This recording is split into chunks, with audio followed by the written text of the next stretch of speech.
This reading is presented by Read Speaker, Thursday, October 7, 2010. Your breath, your blood, your bone, your flesh, your bowels, your eyes, and your ears. But by your fasting and your prayer, you have called back the Lord of your body and his angels. And now Satan sees that the true Lord of your body returns, and that it is the end of his power. Wherefore, in his wrath he gathers his strength once again, that he may destroy your bodies before the coming of the Lord. It is for this that Satan torments you so grievously, for he feels that the end is come. But let not your hearts tremble, for soon will the angels of God appear, to occupy again their abodes and rededicate them as temples of God.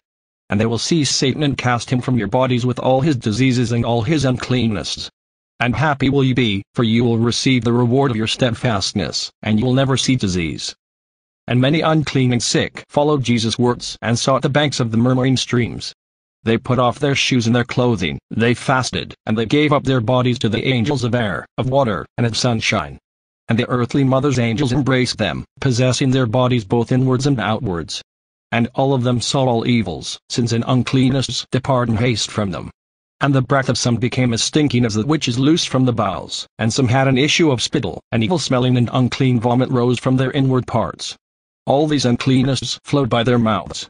In some, by the nose, in others by the eyes and ears. And many did have a noisome and abominable sweat come from all their body, over all their skin. And on many limbs great hot boils broke forth, from which came out uncleanness with an evil smell, and urine flowed abundantly from their body, and in many the urine was all dried up and became thick as the honey of bees, that of others was almost rather black, and as hard almost as the sand of rivers. And many belched stinking gases from their bowels, like the breath of devils. And their stench became so great that none could bear it. And when they baptized themselves, the angel of water entered their bodies, and from them flowed out all the abominations and uncleanness of their past sins, and like a falling mountain stream gushed from their bodies a multitude of hard and soft abominations. And the ground where the waters flowed was polluted, and so great became the stench that none could remain there. And the devils left their bowels in the shape of multitudinous worms which writhed in impotent rage after the angel of water had cast them out of the bowels of the sons of men. Vegetarianism and murder. He who kills, kills his brother. And from him will the earthly mother turn away, and will pluck from him her quickening breasts. And he will be shunned by her angels, and Satan will have his dwelling in his body. And the flesh of slain beasts in his body will become his own tomb. For I tell you truly, he who kills, kills himself, and whoso eats the flesh of slain beasts, eats of the body of death. For in his blood every drop of their blood turns to poison, in his breath their breath to stink, in his flesh their flesh to boils, in his bones their bones to chalk, in his bowels their bowels to decay, in his eyes their eyes to scales, in his ears their ears to waxy issue.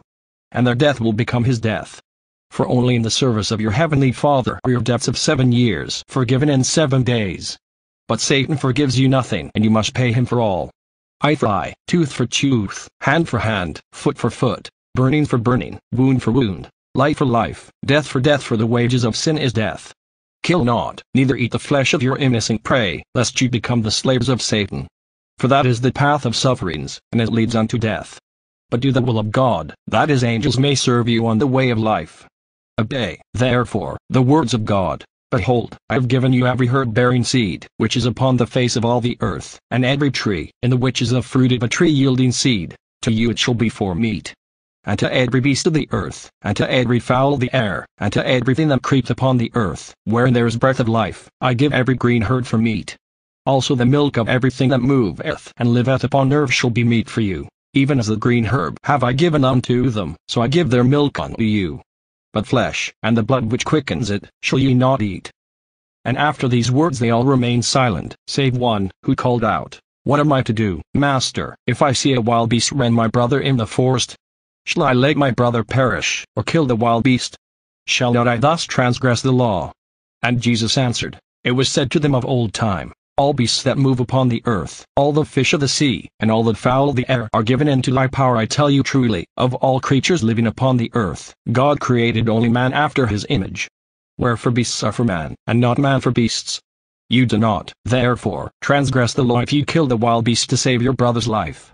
For I tell you truly, man is more than the beast. But he who kills the beast without a cause, though the beast attack him not, through lust for slaughter, or for its flesh, or for its hide, or yet for its tusks, evil is the deed which he does, for he is turned into a wild beast himself. Wherefore is his end also as the end of the wild beasts. I do say to you, Kill neither men, nor beasts, nor yet the food which goes into your mouth. For if you eat living food, the same will quicken you, but if you kill your food, the dead food will kill you also. For life comes only from life, and from death comes always death. For everything which kills your foods, kills your bodies also. And everything which kills your bodies kills your souls also. And your bodies become what your foods are, even as your spirits, likewise, become what your thoughts are. Raw food, so eat always from the table of God, the fruits of the trees, the grain and grasses of the field, the milk of beasts, and the honey of bees. For everything beyond these is of Satan, and leads by the way of sins and of diseases unto death. But the foods which you eat from the abundant table of God give strength and youth to your body, and you will never see diseases. For the table of God figmeth his love of old, and I tell you truly, if you live even as he lived, then will that God of the living give you also long life upon the earth as was his. For I tell you truly, the God of the living is richer than all the rich of the earth, and his abundant table is richer than the richest table of feasting of all the rich upon the earth. Eat, therefore, all your life at the table of our earthly mother, and you will never see want.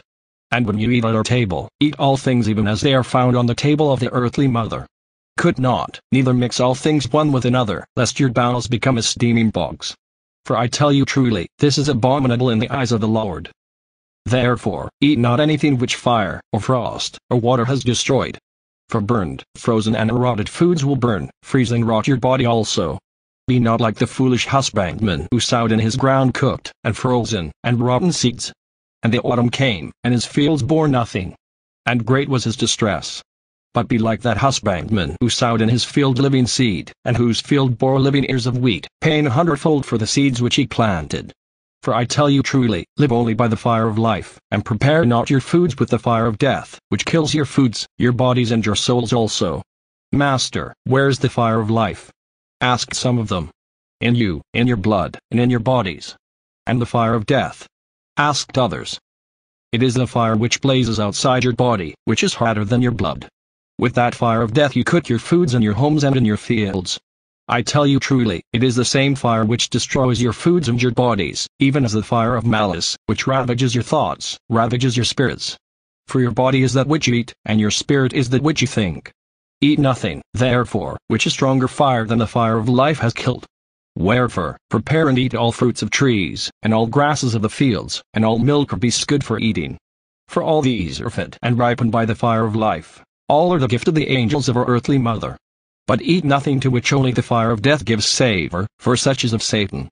Jesus raw unleavened wheat bread. How should we cook our daily bread without fire, Master? Asked some with great astonishment. Let the angels of God prepare your bread. Moisten your wheat, that the angel of water may enter it. Then set it in the air, that the angel of air also may embrace it. And leave it from morning to evening beneath the sun, that the angel of sunshine may descend upon it. And the blessing of the 3 angels will soon make the germ of life to sprout in your wheat. Then crush your grain, and make thin wafers,